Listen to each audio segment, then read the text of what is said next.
পশ্চিমবঙ্গের দ্বিতীয় বৃহত্তম লোকোৎসব হল বাণীপুর লোকোৎসব। শান্তিনিকেতনের পৌষ মেলার পর রাজ্যের দ্বিতীয় বৃহত্তম লোক সংস্কৃতি উৎসব এই বাণীপুর মেলা। ৫৯ বছর ধরে চলা এই মেলা এবার ৭০তম বর্ষ। হাবড়ার বাণীপুর এলাকার পিজিবিটি ময়দানে সংগঠিত হচ্ছে। মাঝে করোনাকালীন পরিস্থিতিতে মেলা বন্ধ থাকলেও পরবর্তীতে আবারও ঐতিহ্য মেনেই শীতের মরশুমের শেষের দিকে এই লোকোৎসব মেলা অনুষ্ঠিত হতে থাকে।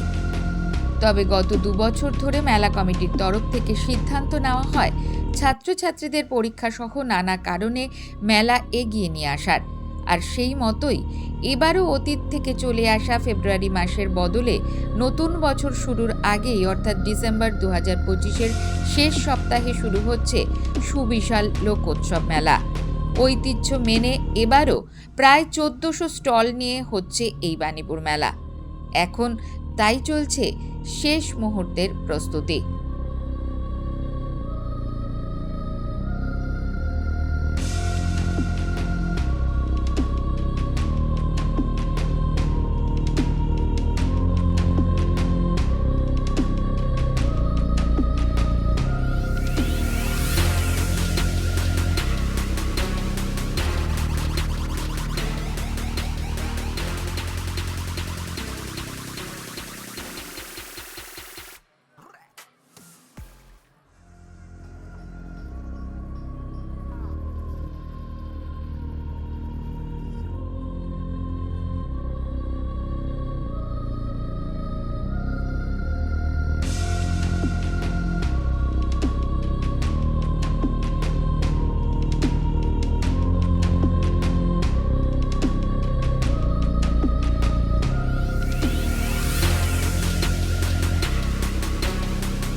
আমাদের প্রতিবারের মতো এবছরও বাণীপুর লোকোৎসব মেলা শুরু হতে চলেছে।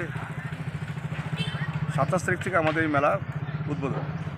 আমরা এই মেলায় বিভিন্ন জায়গা থেকে দূর দূরান্ত থেকে প্রচুর লোক আসে এবং এখানকার বহু জায়গার থেকে লোক আসে এখানে দোকানদারি করতে, বিজনেস করে এরা দুটো পয়সা এখান থেকে ইনকাম করতে আসে এবং সুষ্ঠু পরিবেশ শান্তি শৃঙ্খলা নিয়ে আমরা এই মেলার দিকে নজর দিয়ে চলছি।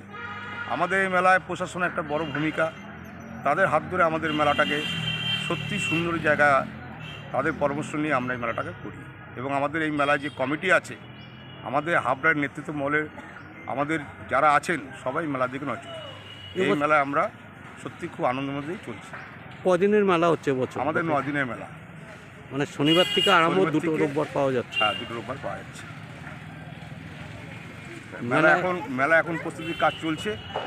২৭ তারিখ তো চলে এসছে, দোকানদাররা আসছে এবং বিভিন্ন জায়গার থেকে আরও লোকজন এসছে দোকানদার এবং নাগরদোল্লা। এবার নাগরদোল্লার মধ্যে একটু আলাদা পাটও আছে, বড় নৌকা আসছে দেখার মতন, মরণকূপ থাকছে। আর আমাদের যে ৬টা মঞ্চ, সেই ৬টা মঞ্চে প্রচুর আনন্দের সহিত নাচ গান বাজনাচ হয় এবং আমাদের এখানে বাউল সঙ্গীত থেকে শুরু করে অন্য অন্য থিম অনেক আছে। সত্যি মেলাটা আসলে আপনারা আসবেন, আহ্বান রাখছি আপনাদের আসার জন্য। আমি তারকদার বলছি, মাঠ কমিটির সদস্য। নন্দিনী পালের রিপোর্ট, সঙ্গম নিউজ। মন্ত্রে নয়, বিশ্বাস কণ্ঠে ও কলমে।